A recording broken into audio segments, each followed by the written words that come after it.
बाधाएं आ जाती हैं। तो व्यक्ति के घर में आ गई प्रेत बाधा। अब वो प्रेत बाधा जाने का नाम ना ले। व्यक्ति ने बड़े उपाय किए, नहीं गई तो अपने गुरु जी के पास गया। तो जब गुरु जी के पास गया तो उसके गुरु जी देवी माँ के भक्त थे।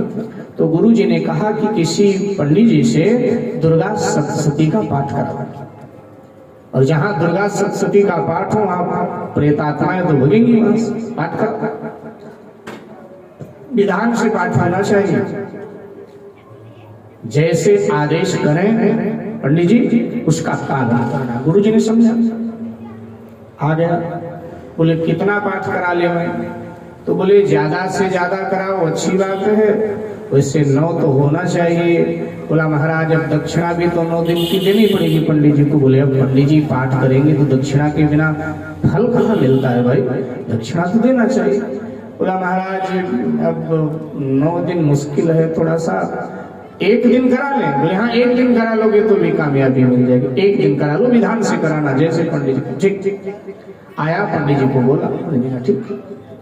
पंडित जी ने पाठ वाठ जाकर कर दिया, पाठ वगैरह कर दिया पंडित जी ने, लेकिन समस्या हल नहीं। समस्या फिर ज्यों की त्यों बनी।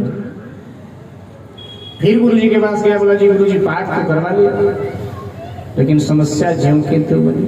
बोले कहीं कुछ कमी रह गई, पंडित जी के अनुसार काम नहीं किया होगा।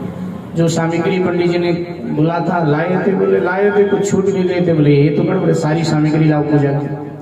अच्छा पत्नी को वहां बिठाया, रेत बाधा जिसको है तुम्हारी पत्नी को, उसको बिठाया वहां? बोले नहीं उसको तो ना बिठाया, वो तो घर में थी, हमने तो चौपाल पे पाठ करा लिया। पंडित जी को घर पे कौन घुसा है, वहीं पाठ कराना चाहिए। पत्नी को बिठावा, जब सुनेगी तभी तो बात बनेगी। और सुन इस बार ख्याल रखना पूरा, जैसे पंडित जी कहे उसमें टांग मत अड़ाना, जैसे पंडित जी कहे वैसे करना। बोला ठीक, पूरा ध्यान रखना। फिर आया पंडित जी को, बोला महाराज दोबारा पाठ करो और लाओ इस बार सब सामग्री वगैरह सब लाए, सब दिया ले आया सब। और अब पंडित जी पाठ करने बैठे, पत्नी को भी वहीं बिठाया, पंडित जी पाठ करने बैठे। पंडित जी पाठ वांचने लगे, दुर्गा पाठ तो बिल्कुल ध्यान से सुन रहा है कि भाई गुरु जी ने कहा था जैसे पंडित जी कहें वैसे कर। तो पंडित जी ने पहला अध्याय पूरा किया, पाठ किया, पहला अध्याय पूरा किया। और पहला अध्याय पूरा करने के बाद में और तो उसके समझ में कुछ आया ना, संस्कृत में पंडित जी पाठ करें। लेकिन जैसे पंडित जी ने अध्याय पूरा हुआ, पंडित जी ने कहा कि श्री मार्कंडे पुराणे आता है ना लास्ट फलाध्याय समाप्त। तो कहा कि श्री मार्कंडे पुराणे जैसे कहा तो उसको लगा बस यही कमी रह गई थी।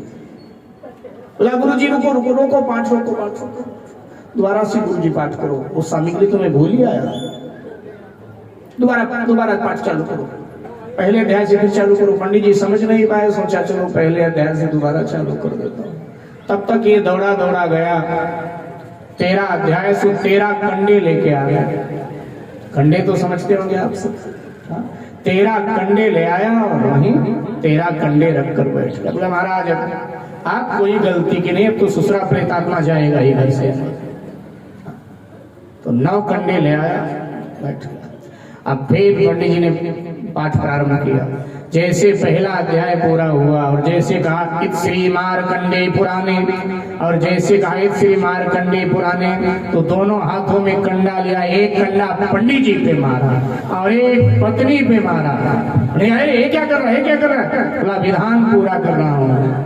पंडित जी ने सोचा मूर्खता कर रहा, चलो पंडित जी ने कहा किया तो मूर्खता, लेकिन चलो पाठ तो पूरा करता। फिर दूसरा अध्याय पंडित जी ने पूरा किया, बढ़ जाओ। फिर पंडित जी ने दूसरा अध्याय पूरा किया। अब जैसे दूसरा अध्याय आया, फिर पंडित जी ने जैसे दूसरा अध्याय समझ हुआ, फिर पंडित जी ने कहा इन श्री मार्कंडे पुराणे, तो फिर दुख उठाया, फिर इधर पत्नी के सर पे उधर पंडित जी के सर पे लगाने लगा। अब पंडित जी से नहीं रहा गया, पंडित जी उठकर खड़े हो गए और हो गया गुत्थम गुत्था। पंडित जी उसको मारे कंडा उठा के, उसको मारे कंडा उठा के, खून खच्चड़ हो गया मामला सब। पंडित जी पोथी वोथी लेके घर को चले गए और ये गुरु जी के पास गया, बोला गुरु जी देखो इस बार विधान पूरा किया। महाराज वास्तव में आपने कहा था कि विधान पूरा होना चाहिए। बोले ये क्या विधान पूरा किया? बोले गुरुजी यही एक रह गया था, मार्कंडेय पुराण ने जैसे कहा पंडित जी ने बस ऐसे ही मार्कंडेय पुराण ने उसे भी कंडा मारा, उसे भी। बोले फिर? बोले प्रेतात्मा महाराज गई, भाग गई कंडे की मार देख करके।